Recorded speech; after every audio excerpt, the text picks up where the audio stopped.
Hi, Hello. how are you? Doing well. How are you? Good. Thanks for willing to do this. No, my pleasure. Sorry it took a while to get it scheduled. It has been crazy, but good. Yeah, it's no problem. So I can just jump around then in terms of different roles in your career. Okay. I know one of your really early ones was one of my favorite video games, Samurai Warriors. Yeah, that was my very first Oh, voiceover okay. job. Listening back to it, I'm just like, oh my God, I was so terrible. Why did they hire me? But I was so young and just starting out, but it definitely, I mean, it kept me busy for a few years and it was a lot of fun. Kunoichi Yeah. was my very first video game character, and she kind of set me off on my path. Was that also how you got into SAG then too? No, actually, I joined the union after I had done some, because those earlier Samurai Warriors games were all non-union. And then after I joined the union, I couldn't do them anymore. But I joined the union maybe after that, maybe about 3 years after I had done Samurai Warriors. Okay. And I know it was a while after that that you got to be Sun Shang Jiang in the Dynasty Yeah, Warriors games. yeah. Those were fun. Yeah, I believe another actress had been doing it and couldn't do it anymore for some reason, and so I had a voice matched her Okay. and ended up doing Sun Shang Jiang. So that was the Dynasty Warrior, Samurai Warrior series. Those were my first intros into the voiceover world. Feels like it was so long ago. What a first more bigger part in anime be Tweenie Witches. I almost forgot about Tweeny Witches. That was still kind of a small role. Um, I hadn't done really any anime. It was just the video game stuff. I mean, and of course, you do some dubbing. I mean, you do some two picture dubbing in the video games. Yeah. So I got my taste of dubbing in that. So I kind of knew what I was doing a little bit, but then I think I did 20, yeah, I think I did 20 Witches, and then I had done maybe one other anime, and then I ended up booking the role of, oh my goodness gracious, help me out here. The one from Bleach. Oh, Senna. Thank you. Um, that was my first like legit big anime role. Hmm. And I didn't know what I was doing. And Wendy Lee, she was directing me the entire time, and she was so sweet. And I don't think she knew how green I was. Because she seemed kind of confused sometimes, like, why can't she do this on one take? And I'm like, I've never done this before, Wendy. I'm so sorry. And she's like, oh, okay. Well, in that case, so she was very patient and very sweet. But yeah, I just kind of got like, thrown right into the deep end with that project and doing anime. And so after that, I was like, okay, I did a full length film. I think I can do this now. Hmm. Would your role as Kiel and Gurren Lagann be around the same time? And that was a few years later. Okay. That was a few years after that. But yeah, but when I got Kiel, I was like, okay, I can do this. I've done this before. I know what I'm doing now. But yeah, she was a lot of fun. That was a really fun show to be on. Do you think you can relate more to her or more to Senna? At the time, I feel like Senna. I really relate to Senna because she's a little scatterbrained. She was always happy to be like just in the mix doing things, even though she had no business doing them. So Hmm. that was kind of where I was, because I had just started, basically just started my voiceover career, didn't know what I was doing, just wanted to do it, doing this job I had no business doing, but still very excited about it nonetheless. Hmm. And he always just silly and fun and goofy, and those are always really fun characters to do. Was your goal with moving to LA? Was it acting in general to pursue, or was it voice acting?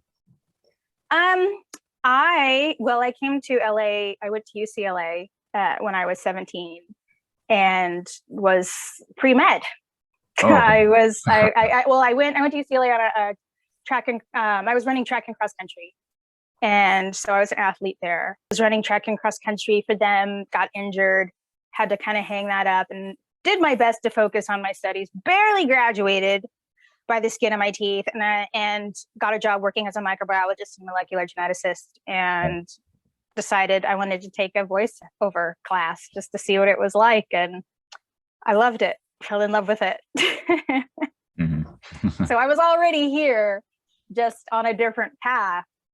And just kind of, went from microscopes. I went from microscopes to microphones. So I'm still kind of in that, Right. micro area. Was there a kind of interesting story then with how you got involved playing Kanoichi?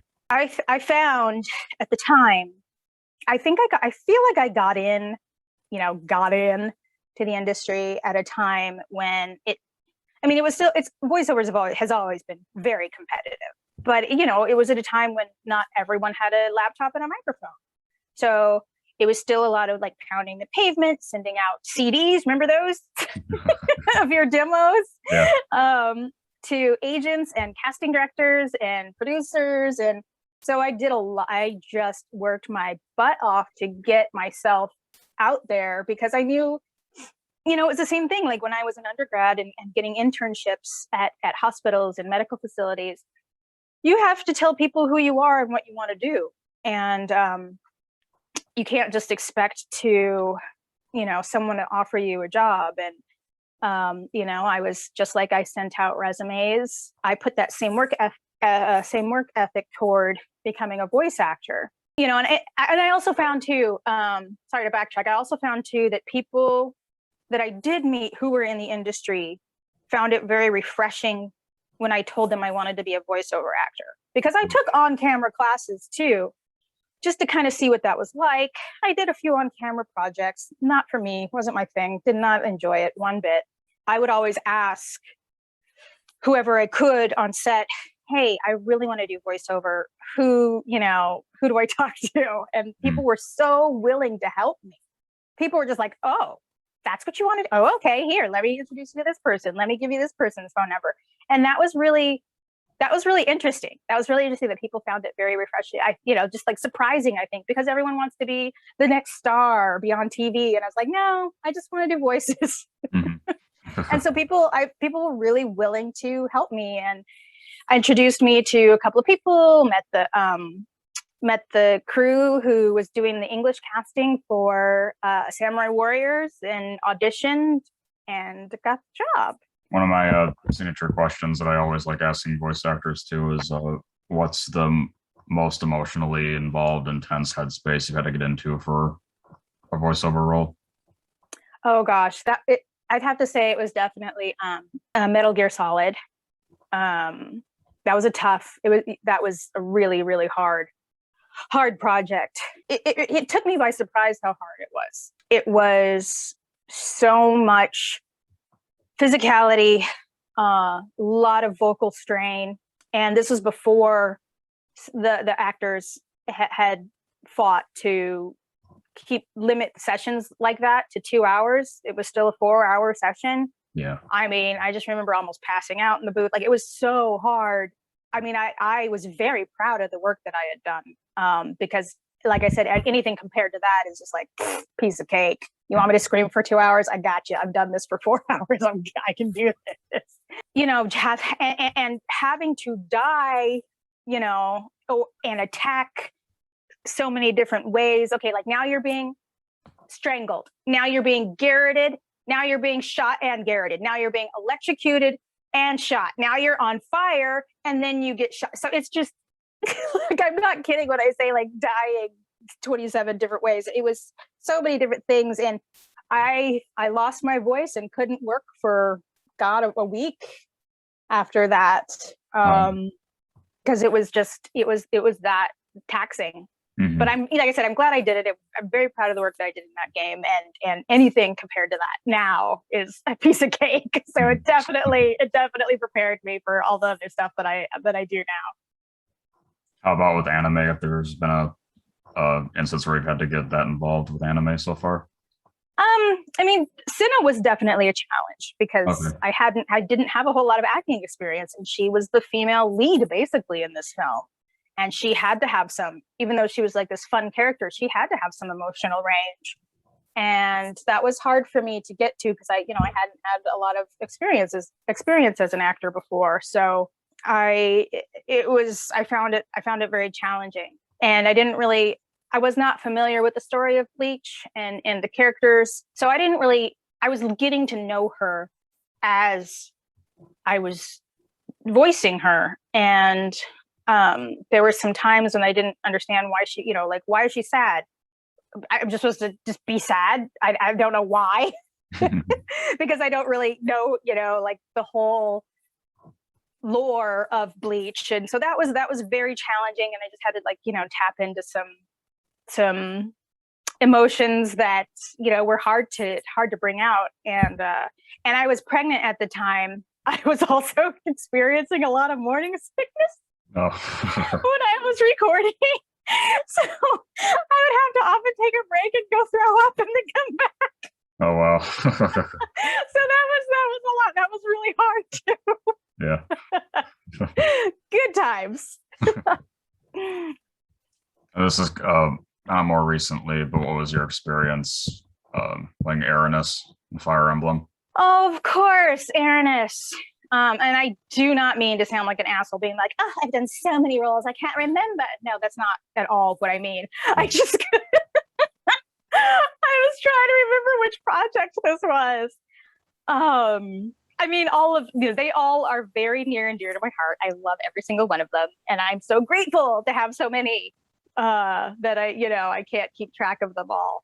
But that was a lot of fun. I didn't realize, sometimes, yeah, we do these things and you don't really realize what kind of fandom there is behind them. And there's a lot of fandom behind that game and behind those characters. So it's always a pleasant surprise. And a lot of the times when we work on these things, they don't tell us what it is. We get a code name. Right. And I'm like, I don't know what I was just in until it actually comes out. Like I had no idea I was in Back for Blood because it had a code name. Right. And then when it came out, my name's in the credits. I was like, I'm in that? Oh, yeah. Okay.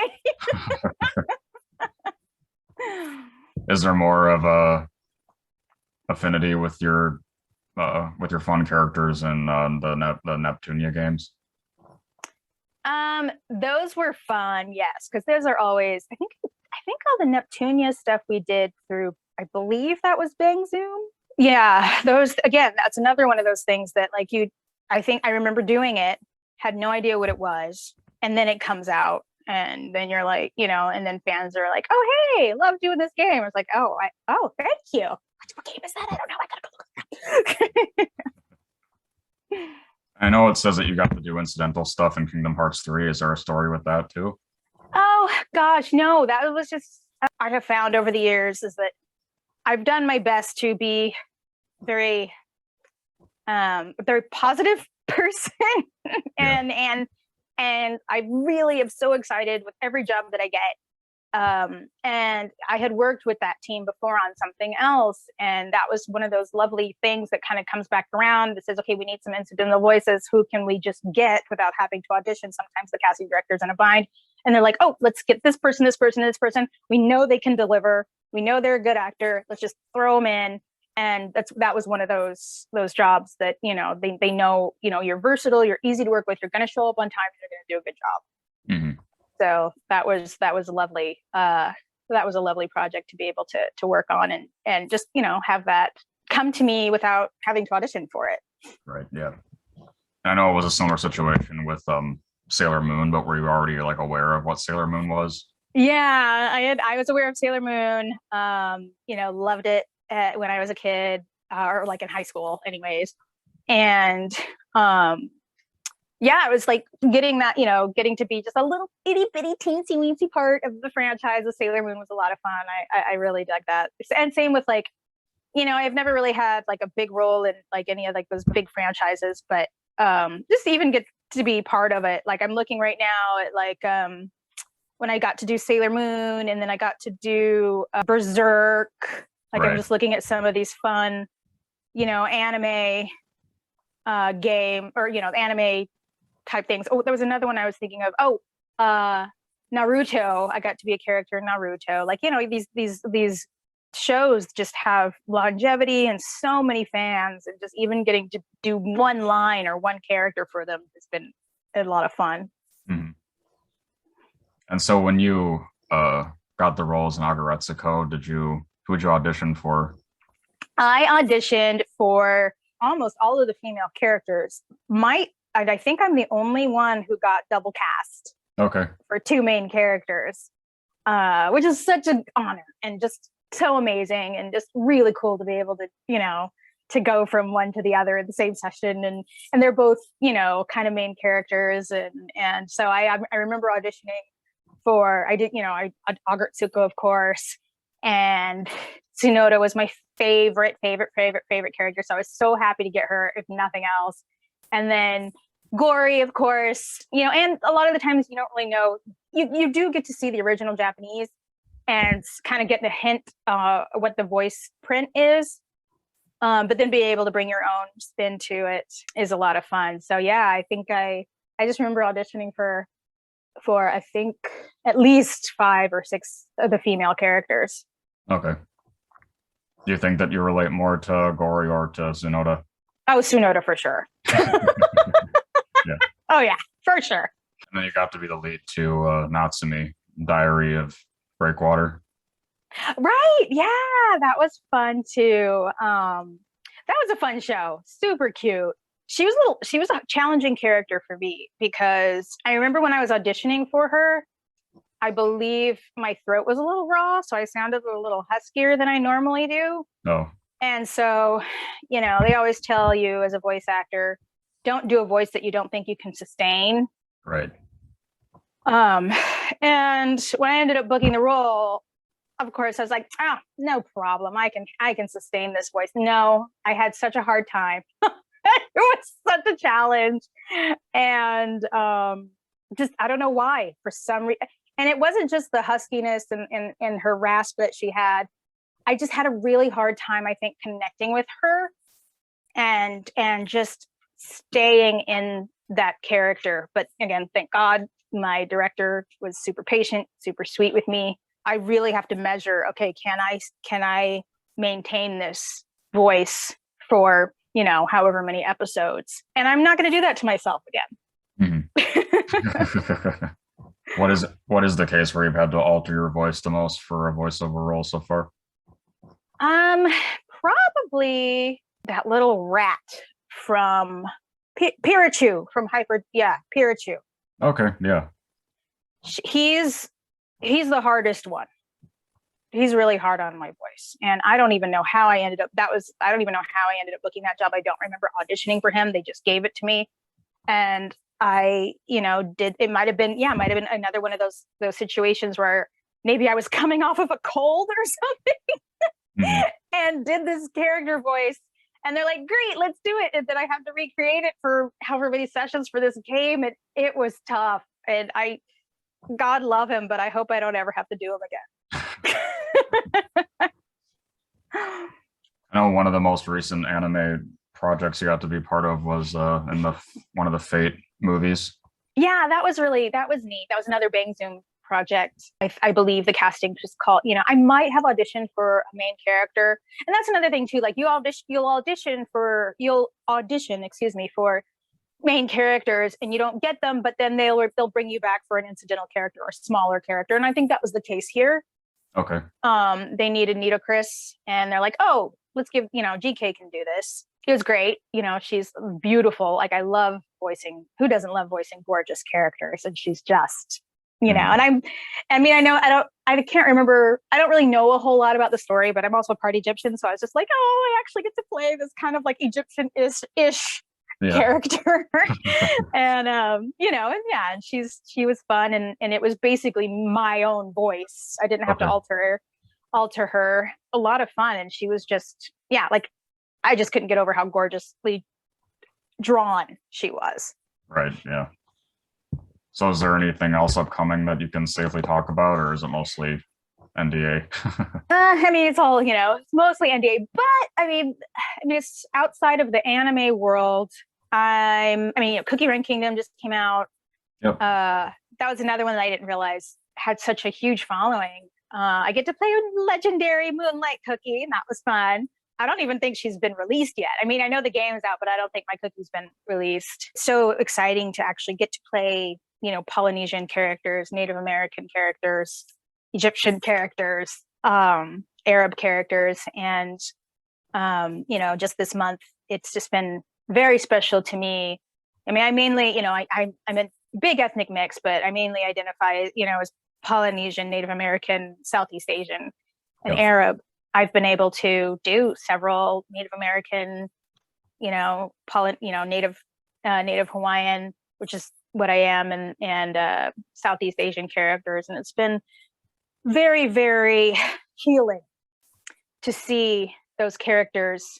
I mean, I don't care if, I love that they're I get to do a lot of them, but I just want to see them be authentically ethnically cast. I'm tired of seeing white actors play ethnic characters. So I got to be a Native American character in the new Call of Duty game, and that's just I not only do I get to be in Call of Duty, I get to be a Native American character, and I'm so excited about it. And hopefully I can talk about this.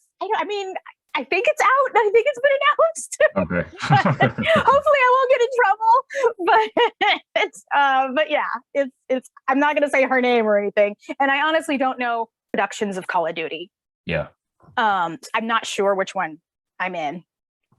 But I do know that she's an awesome, badass Native American character, and I love it. Well, the way that I end every interview I do is asking, what do you want your legacy to be? Oh my gosh. Oh, that's a good question. I don't even. Oh, wow.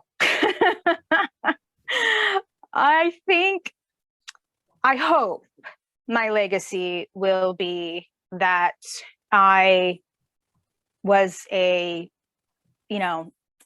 multi-ethnic voice actress who was able to help bring to the forefront the importance of authentic ethnic casting without starting too many fights on Twitter. Yeah, right. Well, thanks. I'm glad that we got to do this. Me too, and thank you for your patience. I'm sorry it took so long, but thank you. Yeah, it's no problem. And I can send it to you once I have it up too, if you want to see it. Fantastic. Thank you. Okay. Thank you. Have a good one. You too. Bye. Bye.